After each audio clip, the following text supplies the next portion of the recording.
बिस्मिल्लाहिर्रहमानिर्रहीम। Welcome to my YouTube channel Aamir Shakoor. आज हमारा लेक्चर 3 है एफआर का। अभी तक हम पहले 2 लेक्चर्स में IAS 16 पढ़ चुके हैं।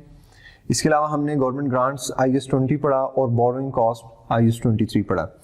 मैं दोबारा बता दूं कि हमने जो प्रैक्टिस करनी है, जैसे ही हम नॉन करंट एसेट्स का सेक्शन अपना कंप्लीट करेंगे तब हम क्वेश्चंस की तरफ भी आएंगे। हम कोशिश करेंगे कि जो बच्चे क्लासेस नहीं ले सकते और वो इन लेक्चर से अगर वो फ़ायदा उठाना चाह रहे हैं तो हम साथ ही साथ जो है वो किट के एग्ज़ाम्स जो क्वेश्चंस हैं और इसी तरह एग्ज़ाम के जो क्वेश्चंस हैं, पास्ट पेपर्स के क्वेश्चंस हैं, हम कोशिश करेंगे कि सारे डेली बेसिस पे अपलोड करें। आज एक दिन वीडियो इसलिए भी लेट है कि कल एग्ज़ाम्स था, यहाँ पे मेरे पास काफ़ी सारे स्टूडेंट्स का एग्ज़ाम था जिस वजह से कल हम रिकॉर्डिंग नहीं कर सके। आज हमारा लेक्चर 3 जो है वो अपलोड होगा और अभी रिकॉर्ड हो रहा है। आज जो हमारा टॉपिक है वो है international accounting standard number 36 IAS 36। क्योंकि हम नॉन करंट एसेट्स पढ़ रहे हैं तो जाहिर बात है ये स्टैंडर्ड भी नॉन करंट एसेट से ही डील करता होगा और ये जो स्टैंडर्ड है ये डील करता है, इसका नाम है impairment of assets. Impairment of assets. Impairment क्या होती है? IAS 36 impairment of assets. Impairment क्या होती है और ये स्टैंडर्ड किन एसेट्स के ऊपर अप्लाई होता है? कौन सी ऐसे केसेस हैं जहां पे ये स्टैंडर्ड अप्लाई नहीं होगा? जिस तरह ये स्टैंडर्ड इन्वेंट्री के ऊपर अप्लाई नहीं होगा, रिसीवेबल्स के ऊपर अप्लाई नहीं होगा, इन्वेस्टमेंट प्रॉपर्टी पे अप्लाई नहीं होगा। अभी हम आगे चल के IAS 40 इन्वेस्टमेंट प्रॉपर्टी भी पढ़ेंगे। तो ये स्टैंडर्ड फिर किन एसेट्स पे अप्लाई होगा? वो एसेट्स जो हमने नॉन करंट एसेट्स जो हमने IAS 16 के अंदर रखे थे, ये स्टैंडर्ड उनके ऊपर अप्लाई होगा। ये इंटेंजिबल्स के ऊपर भी अप्लाई होगा। तो स्टार्ट करते हैं IAS 36 impairment of assets. Impairment क्या होती है? जब किसी एसेट्स की carrying value, what is carrying value? Carrying value is a book value, net book value, written down value, net book value या कैरिंग अमाउंट। जब हम एसेट की कॉस्ट से एक्युमुलेटेड डेप्रिसिएशन को लेस करते हैं तो हमारे पास जो बैलेंसिंग फिगर आती है उसे हम क्या कहते हैं? कैरिंग अमाउंट कहते हैं। तो कैरिंग अमाउंट हमारे पास क्या है या कैरिंग वैल्यू हमारे पास क्या है? एक एसेट की बुक वैल्यू है। अगर हमारे पास कैरिंग वैल्यू ज्यादा होगी, रिकवरेबल अमाउंट कम होगी, तो हम जो डिफरेंस आएगा उस डिफरेंस को इम्पेयरमेंट लॉस कहेंगे। What is impairment loss? If the carrying value of an asset is greater than it's recoverable amount. अगर एक एसेट की कैरिंग वैल्यू उसके रिकवरेबल अमाउंट से ग्रेटर होगी, ज्यादा होगी, तो जो डिफरेंस है, the difference is called impairment loss. अब इस इम्पेयरमेंट को हम कैसे रिकॉर्ड करेंगे? इम्पेयरमेंट की डबल एंट्री क्या होगी? Debit impairment loss, credit accumulated impairment. जिस तरह आपने डेप्रिसिएशन की डबल एंट्री देखी थी, debit depreciation expense, credit accumulated depreciation, तो इसी तरह debit impairment loss, credit accumulated impairment. तो हम इसको कैसे लिखेंगे? अपनी कॉस्ट में से accumulated depreciation and accumulated impairment less करेंगे तो हमारे पास क्या आ जाएगी? कैरिंग वैल्यू आ जाएगी। अब रिकवरेबल अमाउंट क्या होती है? थोड़े से इस पे डिस्कस कर लें। Recoverable amount is higher of value in use और fair value less cost to sell. What is value in use?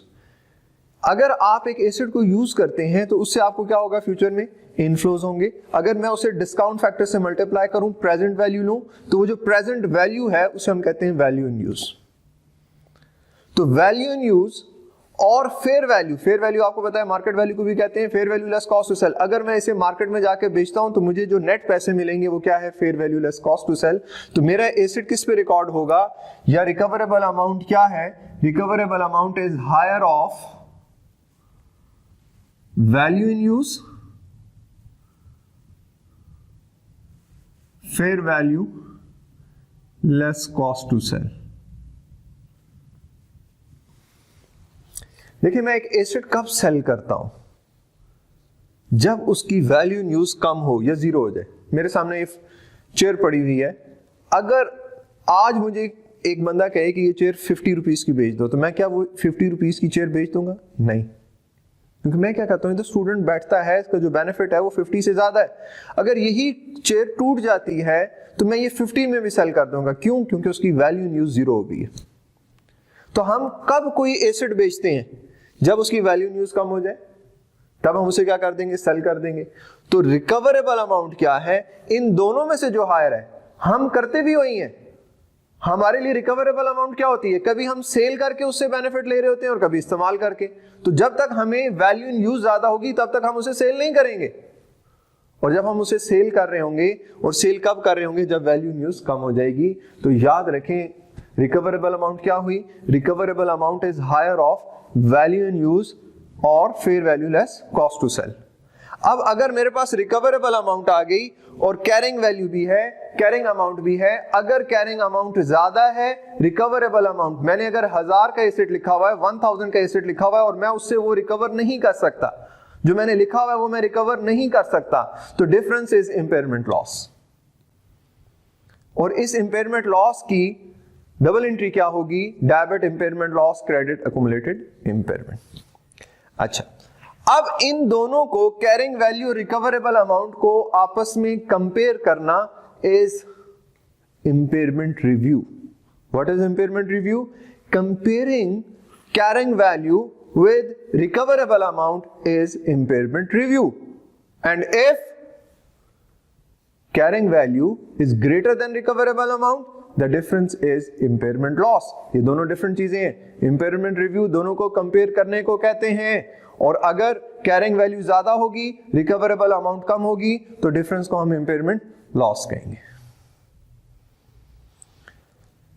यहां तक बात समझ आती है?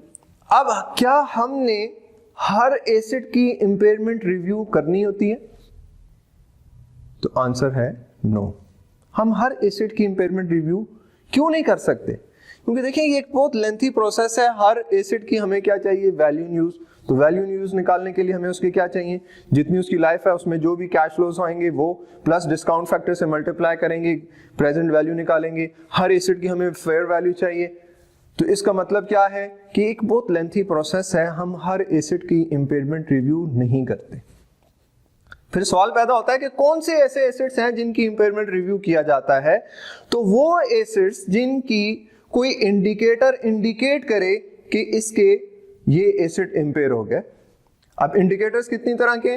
2 तरह के इंडिकेटर्स होते हैं, या इंटरनल इंडिकेटर्स या एक्सटर्नल इंडिकेटर्स। इंटरनल इंडिकेटर्स कौन से इंडिकेटर्स हैं? जिस तरह एक एसेट डैमेज हो गया, जिस पैटर्न पे पहले बेनिफिट दे रहा था उस पैटर्न पे अब बेनिफिट नहीं दे रहा, तो इसका मतलब ये आपको ये सारे जो फैक्टर्स हैं, ये इंडिकेटर्स कौन से हैं? जो आपको इंटरनली पता चल रहे हैं। और एक्सटर्नल इंडिकेटर्स क्या हैं? जिस तरह डिस्काउंट फैक्टर बढ़ गया, इंटरेस्ट रेट बढ़ गया, तो इंटरेस्ट रेट या डिस्काउंट फैक्टर बढ़ने से प्रेजेंट वैल्यू कम आएगी, प्रेजेंट वैल्यू कम आएगी तो वैल्यू इन यूज कम होगी, वैल्यू इन यूज कम होगी तो रिकवरेबल अमाउंट कम होगी, रिकवरेबल अमाउंट कम होगी तो एसेट इंपेयर हो जाएगा। टेक्नोलॉजी चेंज हो गई, मार्केट वैल्यू चेंज हो गई, डिक्रीज इन मार्केट वैल्यू, तो ये सारे फैक्टर्स कौन से हैं? एक्सटर्नल फैक्टर्स हैं। तो इंटरनल या एक्सटर्नल कोई भी फैक्टर हमें इंडिकेट करे तो हम उन एसेट्स को क्या करेंगे? रिव्यू करेंगे, कंपेयर करेंगे। किन 2 चीजों को आपस में कंपेयर करेंगे? कैरिंग वैल्यू को रिकवरेबल अमाउंट से। और वही बात कि कैरिंग वैल्यू ज्यादा हुई, रिकवरेबल अमाउंट कम हुई, तो हम इसे क्या कहेंगे? इंपेयरमेंट रिव्यू, इंपेयरमेंट लॉस कहेंगे। फिर इसके बाद कुछ एसेट्स ऐसे होते हैं जिनका इंपेयरमेंट रिव्यू मस्ट होता है। ऐसे कौन से एसेट्स हैं? ये वो एसेट्स हैं जिनकी लाइफ इनडेफिनिट होती है। जिस तरह इंटेंजिबल एसेट्स हैं आपके पास, नॉर्मली उनकी लाइफ इनडेफिनिट लाइफ होती है। तो अब हम उनको अमोर्टाइज या डेप्रिशिएट ऐसे एसेट को तो नहीं करते, हमने उनकी अमोर्टाइजेशन चार्ज नहीं करनी। तो ऐसे एसेट्स के लिए मस्ट होता है हम क्या करें? इंपेयरमेंट रिव्यू करें। अदरवाइज बाकी जितने एसेट्स हैं उसके लिए क्या कंडीशन है? कोई इंडिकेटर इंडिकेट करेगा तो हम क्या करेंगे? इंपेयरमेंट रिव्यू करेंगे। अब यहां पे एक और सवाल आता है, क्या ये जो हम इंपेयरमेंट चार्ज करते हैं, क्या ये इंपेयरमेंट का रिवर्सल हो सकता है? बिल्कुल, रिवर्सल हो सकता है। ये वही बात है जो हमने लेक्चर 1 में बात की थी कि जब रीवैल्यूएशन डाउनवर्ड जाए तो अपवर्ड आ सकती है, तो हमने कहा था जी बिल्कुल आ सकती है।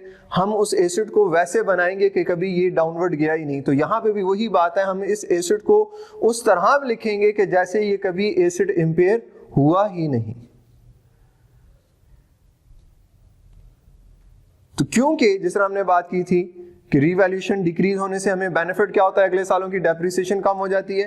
तो यहां पे जब हम इंपेयरमेंट चार्ज करेंगे कैरिंग वैल्यू कम होगी, अगले सालों की हमारी डेप्रिसिएशन कम हो जाएगी। तो एक बेनिफिट क्या आ रहा है, अगले सालों में हमने कम डेप्रिसिएशन चार्ज की। तो अगर हम इस एसिड को इंपेयर ना करते तो जो कैरिंग वैल्यू होनी चाहिए थी और जो आज है, इन दोनों का डिफरेंस जो है वो हमारा इंपेयरमेंट रिवर्सल होगा। मतलब हम उस एसिड को ऐसे रखेंगे कि जब से हमने एक्वायर किया है कि अगर ये नॉर्मल पैटर्न पे रहता, नॉर्मल पैटर्न पे डेप्रिसिएट होता रहता, तो जो कैरिंग वैल्यू थी उस कैरिंग वैल्यू तक तो इंपेयरमेंट रिवर्सल आएगा, उससे ऊपर जो इंक्रीज आ रहा है वो रीवैल्यूएशन रिजर्व कहलाएगा, वो इंपेयरमेंट नहीं हो सकता, वो इंपेयरमेंट रिवर्सल नहीं हो सकता। तो यहां तक तो हमने बात कर ली एक सिंगल एसिड की कि हमने कहा इंपेयरमेंट कब चार्ज की जाती है, इंपेयरमेंट क्या होती है, रिकवरेबल अमाउंट क्या है, इंडिकेटर्स क्या होते हैं, कौन से ऐसे एसिड्स हैं जिन पे आपने इंपेयरमेंट रिव्यू करनी है, मस्ट इंपेयरमेंट कब होती है, रिव्यू मस्ट कब होता है। ये सारी बातें अभी तक हमने कर ली और इंपेयरमेंट रिवर्सल पे भी थोड़ी सी बात कर ली। इसके बाद एक और छोटा सा कंसेप्ट इसी स्टैंडर्ड से रिलेटेड है, वो है CGU। CGU क्या है? Cash generating unit. Cash generating unit एक ग्रुप ऑफ एसिड जो मिल के कैश जनरेट कर रहा है, उसे हम क्या कहते हैं? CGU कहते हैं। तो अगर CGU की हमने इंपेयरमेंट रिव्यू करनी हो तो हम पूरे CGU की कैरिंग वैल्यू, जितने भी उसमें एसिड्स आ रहे हैं, और उसको हम उसकी रिकवरेबल अमाउंट के साथ कंपेयर करेंगे और जो डिफरेंस होगा वो हमारे पास इंपेयरमेंट लॉस कहलाएगा।